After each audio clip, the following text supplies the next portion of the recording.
All right. Well, here to dive deeper into all of this is Darla Romfo, president of the Children's Scholarship Fund, which has provided scholarships to over 190,000 needy kids and their families. Actually, it's over 200,000, you just told me before we went live with this.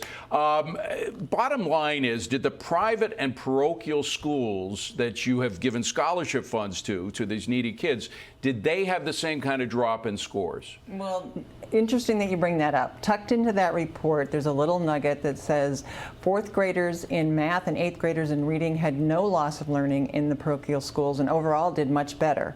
Now, there might be a couple of reasons for that. One is that they opened up mostly for full in-person learning in the fall of 2020.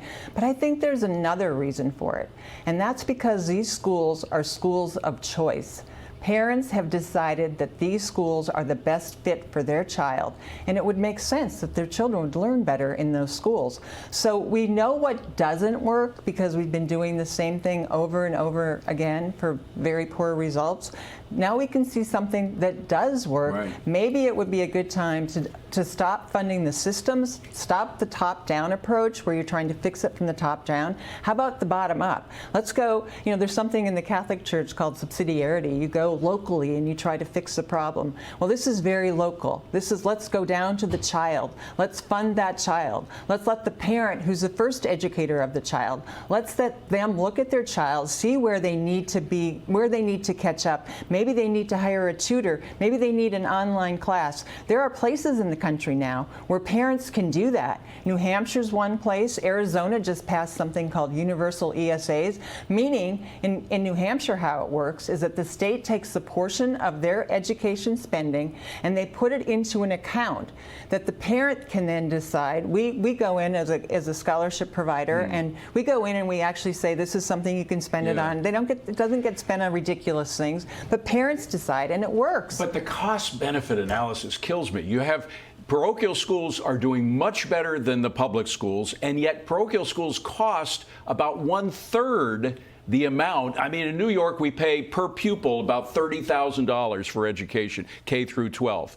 Parochial schools about 1/3 of that, and yet they're doing much better. What does that tell you? That tells you how their money's being misspent. It does tell you how the money's being misspent, and this isn't a money problem anyway. Even the COVID money all of it didn't even get spent. $200 billion in K through 12 spending. It's just, Americans are people of common sense. I lived around and was exposed to a little bit of what happened in Ian and the hurricane, and I saw people come together and quickly fix things.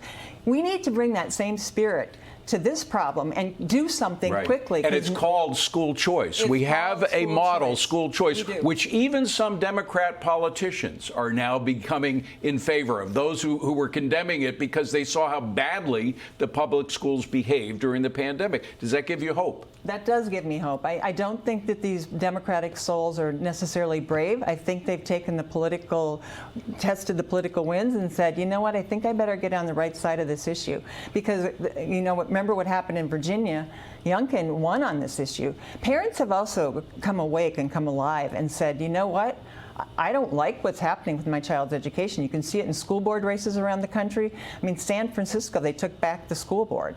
If it can happen in San Francisco, it can happen anywhere. You know what I love is school choice used to be kind of an abstract model for education, but now people see how clearly, because of the pandemic, how things didn't work out with the present system and how important it is to put parents in charge. That's what school choice is all about. Yeah, it's really parental choice. You're right. Putting parents in charge. Parents are the first educators. Yes. Without none of these problems, even if you get tons of tutors and you have to have parents involved. I mean, that's fundamental. Well, what's fundamental is we got to take a break now. But Darla Romfo, thank you so much. The Children's Scholarship Fund, folks, you should Google it. It's a great organization. Thanks for being here, of course.